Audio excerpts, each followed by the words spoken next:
We have reports coming in that Ocean Master has been spotted attacking Coast City.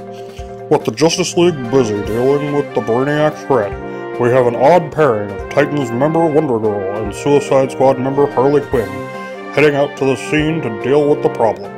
Let's turn to Haymail, who is live in Coast City monitoring this developing story. Ocean Master roared ashore late Friday night. The situation appears to be currently under control, as King Orm does not appear to be doing much damage to the city. Not surprisingly, Orm appears to be struggling to cope with Wonder Girl's devastating hits. He has, however, done a good job of knocking out a lot of the city's defenses. Local authorities have shared with us some of the reasons Ocean Master may be a threat during this siege. Alright, let's take a look at Ocean Master's legendary order and what we would recommend, and why he could be useful and annoying in siege. First, I would probably go with his 5. There's a good argument to be made for 3, but I think 5 probably is a better ability. Arcane Lightning purges 1 additional buff. I find that to be so critical in so many of the matches, and having the additional purge on that 50% chance, assuming an ally is shielded, and you definitely want to be running him with shielded characters because he really doesn't seem to do a whole lot outside of it. I tested a few matches with Gorilla Grodd and with Flash and a few other characters. Grodd is one of the only characters that gives speed ups to the team. I also plan to do a little bit of testing with Kid Flash, but I find that the shielding is more important. That purging, it doesn't do a whole lot of damage as basic. It sometimes can proc and crit and do a little bit of damage, but you're not bringing them there for the damage. You're bringing them there for the purges. Second, I would go with his Orm's Rage, his 3.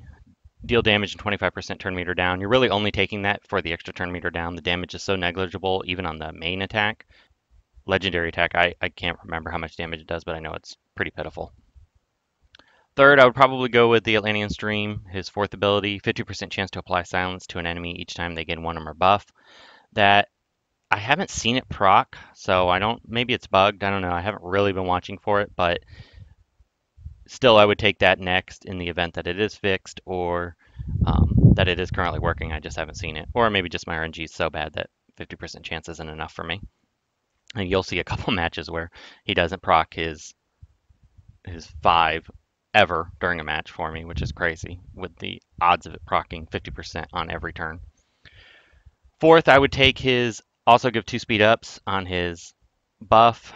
The speed ups are required for his basic to silence is the main reason you want to take that. And speed ups are nice. Sometimes you don't want more buffs.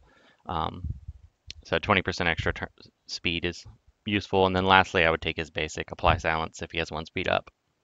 My overall thoughts on Ocean Master is that he's not a bad character. When I first started using him, I didn't like him at all. Then I started playing with him more and more and started finding a little bit more uses for him. His buff purging is really his bread and butter. Also being able to apply shields to the team helps with Brainiac teams. I'm sure it will help with Hal Jordan teams.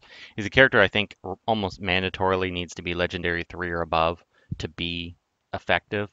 I do think with the upcoming Siege that he will be a character that you can probably slot in and use on a number of teams, as I've found some pretty effective teams. As you can see in the videos, I'm facing some of the Batgirl meta teams, some of the Atrocitus teams, and I'm sure we're going to see tons and tons of those in Siege. So being able to use a bonus character, he definitely will fit that bill. Outside of the Siege, I'm not really sure where he's going to go. If they keep doing synergies with shield characters, he'll probably have a place, and having that buff purging is still useful. Granted, Wonder Girl can do buff purging and do 80 times the damage, and she can also do the strength ups, where he has the benefit is he adds the shields and he doesn't require them to have 6 buffs, so he can constantly cast it. So he definitely has a place. I would say he's probably an average character, not a character you would want to go way out of your way to gear up and use, but he's definitely not bad, and I may change my tune when we record our Gorilla Podcast at the end of the month. That's usually when I have a good feel for a character as I'm still feeling them out and I've had a chance to max them out. Anyway, this is Hate Mail signing off. Thank you for tuning in to this edition of WROL Broadcasts, a subsidiary of the Oddsman and We Are Legends. To view additional content and support the show, please go to patreon.com/WROL Broadcasts.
Excellent.